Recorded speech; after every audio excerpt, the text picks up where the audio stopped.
Good morning. My name is Rachel Janish, and Abby Ferretti and I are today's Elder of the Day here at Laurel Presbyterian Church. Welcome to this morning's worship service video.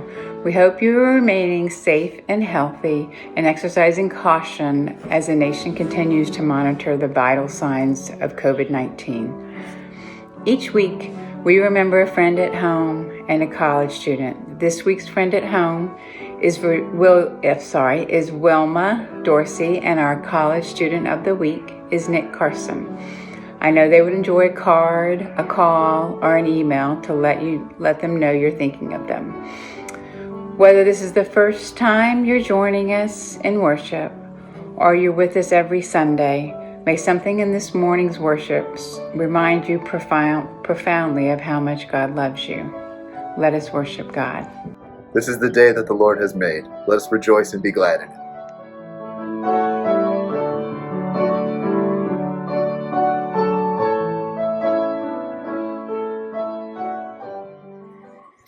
Hi, everybody. I've been thinking about things that you can't undo. Things that once they're done, you can't make it go back to the way it was. And one of the things I was thinking about was toothpaste as I brushed my teeth this morning. Let me show you what I mean. So here, see, just an ordinary tube of toothpaste, right? But if I take the cap off, like this, like you do every morning, right? And every night when you brush your teeth. And if I give it a squeeze, there's toothpaste where I don't want it. But you know what? I can't make it go back into the tube. Toothpaste is one of those things, you can't force it back in there. It's just not going to go. So you have to figure out what you're going to do. And it wasn't the right thing to do to squeeze toothpaste everywhere other than on your toothbrush. But now I got to clean up the mess. So that's what I'm going to do. See, I got a tissue, and I'm just going to wipe it up and clean it up like that. Because that's a mess that I made, and I need to clean it up. But what happens when you come across a mess somebody else made? So I don't know if things like this happen in your family, but I think this must be an old pizza box, maybe from last night. Maybe somebody in my house ordered pizza, and I expect that the dogs got it out and brought it here so they could lick all of the cheese and sauce off. So I didn't put it here. I didn't order pizza. I didn't eat pizza. I didn't put it where the dogs could get it. And I'm certainly not one of the dogs who went and got it to check it out. But it's my house. And so even though I didn't put it there, I don't want it to be there. It's trash and it needs to go where it belongs. So I'm going to pick it up.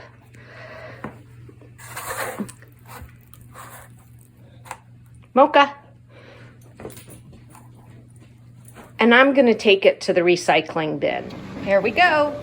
I'm going to put it right there. So now it can go to a recycling plant and maybe be made into more cardboard. So you know how I just love to go walking in the woods, and I try to do it several times a week because there are woods right around my house. And I was walking along this morning, and look at what I saw. I'm just walking along like this, and do you see what I see? Here, look at that. Does that belong in the woods? No. Do I know who put it there? No. But you know what? Whose are the woods? Who do the woods belong to? They belong to God, right? This is God's house right here. And this doesn't belong here. And so I'm going to pick it up even though I didn't put it there and I don't know who put it there. But I know if I leave it there, it can do a lot of harm. It can harm birds, and it can harm the soil, and it can harm fish if it gets into the water. So I'm going to go ahead and pick it up, and I'm going to keep on walking. And when I get home, I'll put it in, again, the recycling.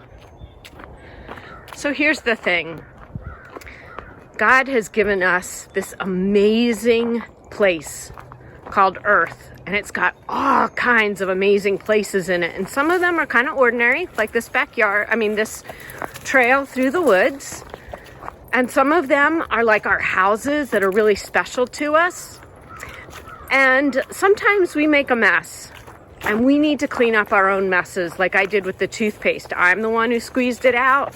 I'm the one who couldn't put it back in the tube. I'm the one who had to clean it up. But sometimes we come across a mess that somebody else left. And if we know who left it there, like with the pizza box, I could have found out who in my house left it there, and I could have made them clean it up. But I didn't, even though we should always clean up our own messes. And then when I came out to the woods and I saw that piece of plastic, I didn't put it there, not my house, not my responsibility, right? Except this is my house. This is the house God has given us. And so sometimes we do have to help each other clean up each other's messes. And sometimes we have to clean up messes that we see, even though we aren't the ones who put them there, because we care about God's house and God's people.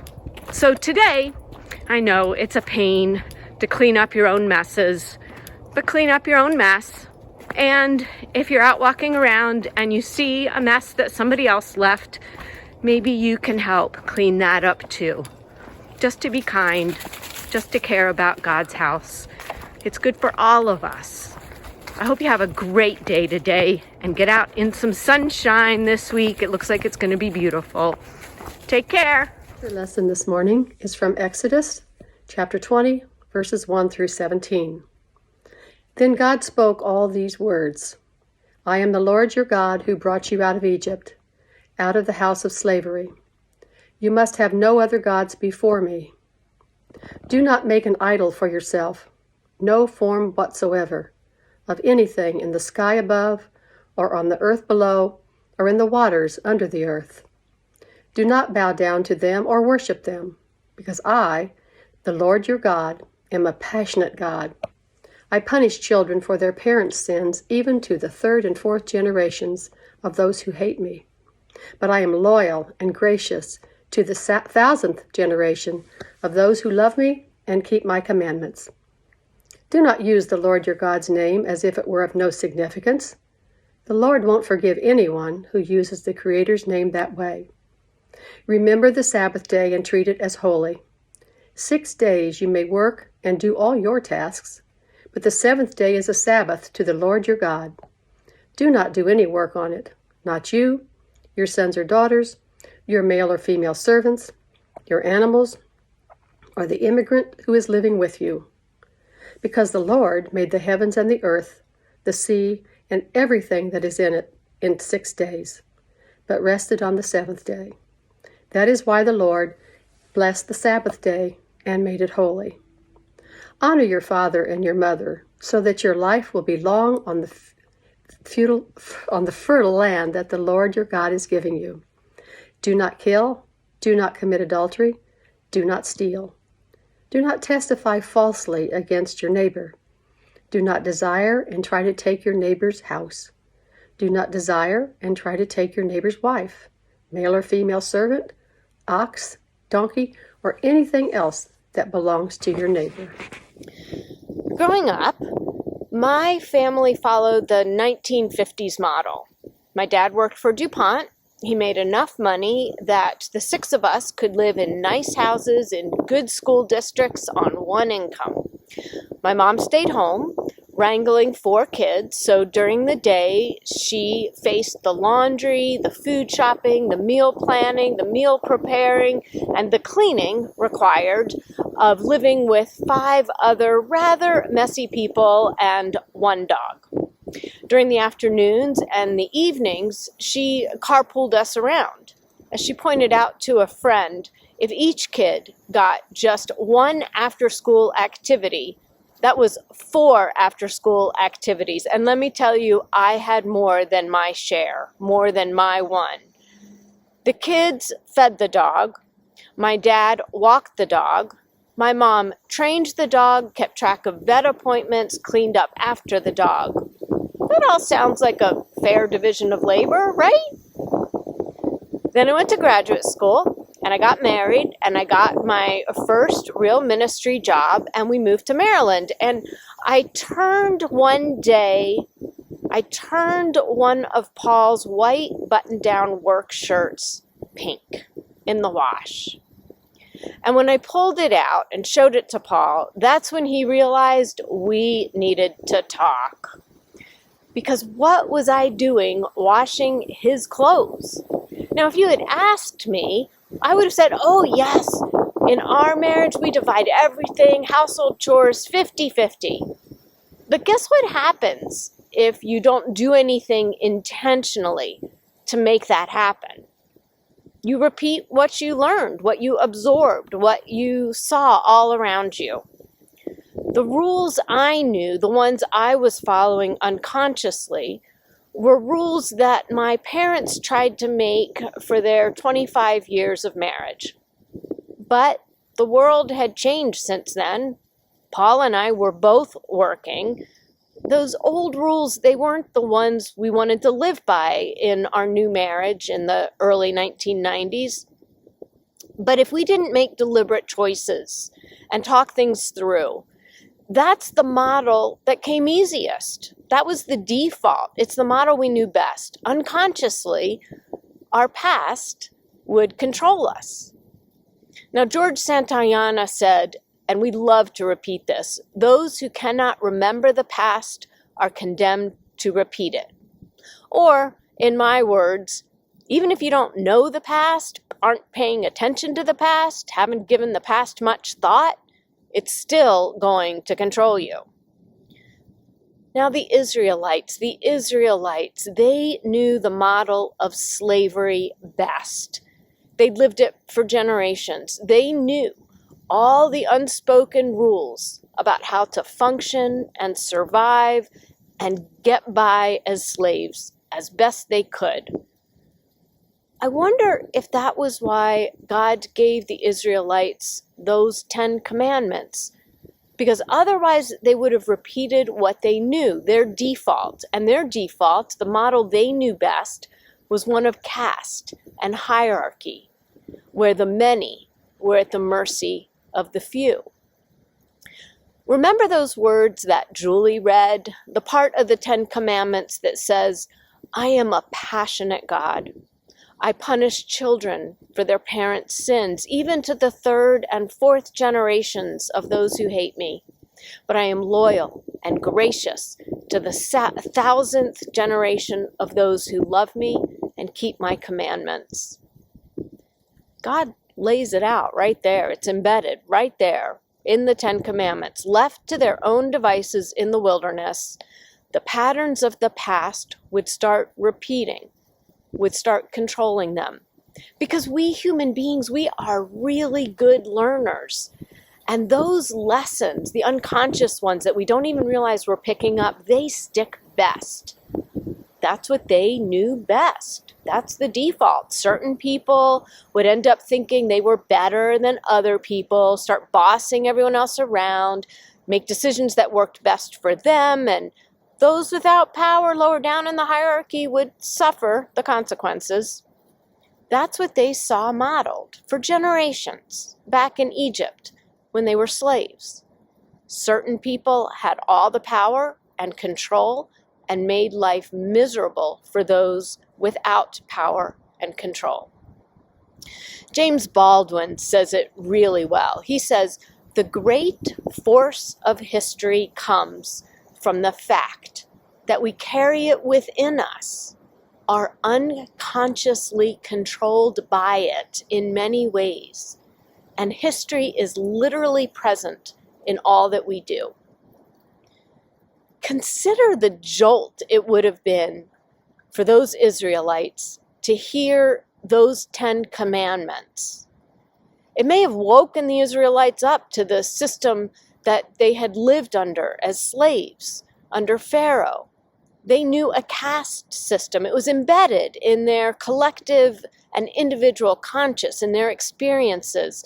And here With these 10 commandments, God is offering them a different template.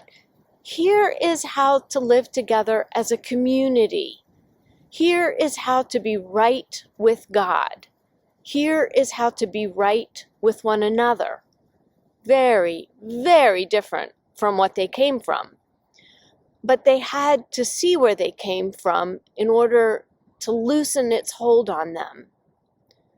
Sometimes it takes a jolt, like the pink shirt that jolted me and Paul, to realize just how much the past is influencing us, is coming through us. And it's a moment to wake up and take stock and reconsider how the past is infecting the present. Because we all inherit systems and patterns from 3 and 4 and 12 generations ago. Now, as I mentioned 2 weeks ago, and you saw different women's voice speaking, there's been this group of women in the church that read the book Cast Together, Isabel Wilkerson's book, and they wanted to share what that experience was like for them with other people, with you. My pink shirt jolted me. The Israelites would have been jolted by how radically different the 10 Commandments. Here's how Jenny Pilato articulated what for many of us was a real jolt. Listen. What kind of surprise was in there for me? And because I think we all had surprises off and on as we went through, but one that was the kind of the jolt you is what Diane mentioned. And it is that the early days of what became Nazi Germany, the Nazis were looking at how bad they could be to the Jews. And that's where they were headed. And they wanted to learn from the United States. And as they pursued this quest for how they would form their new rules, they found that ours were far too severe. And that's a shock.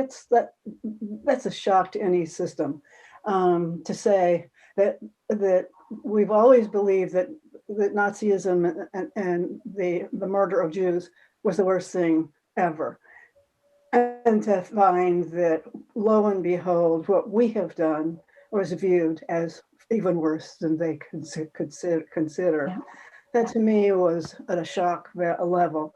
And then, what a jolt to hear this country being compared to Nazi Germany. We think we're so much better.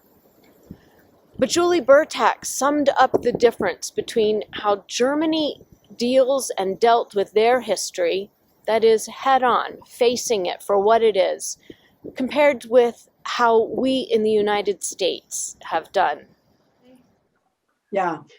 Following up with while you're on that about Germany and the United States and what Diane said also about the Third Reich being established based a lot on their deep study of American racism, what we're calling caste here, C-A-S-T-E, not C-A-S-T. So the thing that also struck me is that she points out how the countries have dealt with it.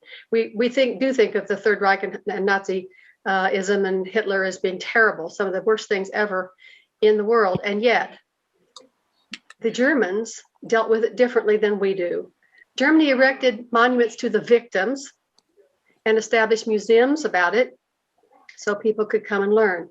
The United States erected monuments to those who supported slavery, right, and support the caste system that we still have. The Germans paid reparations to the victims. The United States paid reparations to the slave owners. In Germany now, if you display a swastika, you can get 3 years in jail. In the United States, Confederate flags are allowed. They flourish everywhere, as we saw, even walking through the state capitol the other day, not that they were supposed to be there. In Germany, there is no death penalty because, quote, they feel they can't be trusted they feel they cannot be trusted to kill people after World War II. That's pretty, surprising. In the United States, we still have capital punishment in most states and all the Confederate states. So those different ways too, we perpetuate our system. Germany's tried to learn from it, but Germany acknowledged it. They couldn't help it. We keep ours hidden. I think that's one of our dirty little secrets in America. So the Israelites we're not responsible for the past. But God is telling them, you are responsible for what you do with your past. You are responsible for how it will shape your present. Here, let me give you these 10 commandments as a way to structure your life together, to help you remember who you are and whose you are, so that when the past does creep in, you have a way of seeing it. You can ask yourself, does what happens today, does it fit with how God is inviting us to live? Here's what Barb Blyler said about what she wants to do now that she's been jolted. Now, I can't go back and change the past for my life or anyone else's, but I can help to share the knowledge that I have learned in hopes that the spread of this knowledge starts to bring about change in how everyone is treated. All of this work has not been to resolve all of the problems of a millennia-old phenomena, but to cast a light onto its history, its consequences, and its presence in our everyday lives, and to express hopes for its resolution. Another quote was, "Once awakened, we have a choice, and I am now awakened and want to help others to awaken." Maybe these 10 commandments can jolt us into seeing our own present against the lens of who we say we are and whose we are.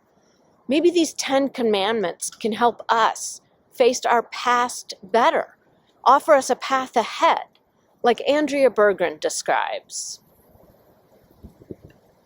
My reading of the book Caste not only opened my eyes to my country's history in its entirety, but showed me a path to becoming a more complete and effective citizen, Christian, and human being.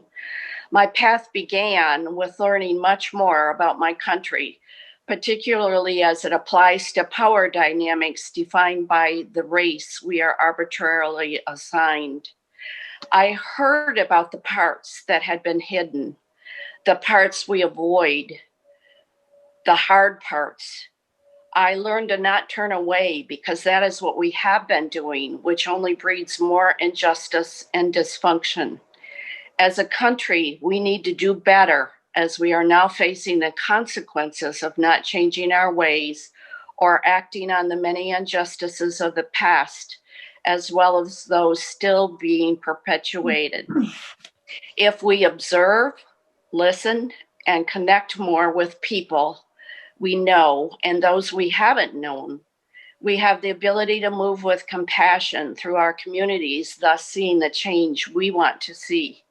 We should not accept the premise that any one person is less than another. With knowledge, faith, and determination, we can do better. Now, I know that these women had an experience together reading this book that lays out this American history in such a way that we were jolted into seeing the present very differently. And maybe you don't see it the same way. That's okay. Remember 2 weeks ago when they shared what it was like to realize they didn't know their own history and so had no way of seeing its effect on the present? It's true of our personal histories as well, just like that pink shirt. Our own histories, our own family histories, they have a grip on us. For better, yes. Think about all the gifts you've received, you've inherited from your ancestors, but also for worse. I believe it's less that God is actively punishing us for the brokenness of our foremothers and forefathers, and more that the sins of the past will keep on showing up, will keep on punishing us, unconsciously affecting us in our own lives until we're jolted into seeing our own personal history more clearly. And we can do that, as hard as it is. We can do that with courage, because to the 1,000th generation, God promises sustaining, strengthening love, and the gift of the 10 Commandments that remind us how to love God and how to love neighbor and how to love self. That is the criteria for the living of these days.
you.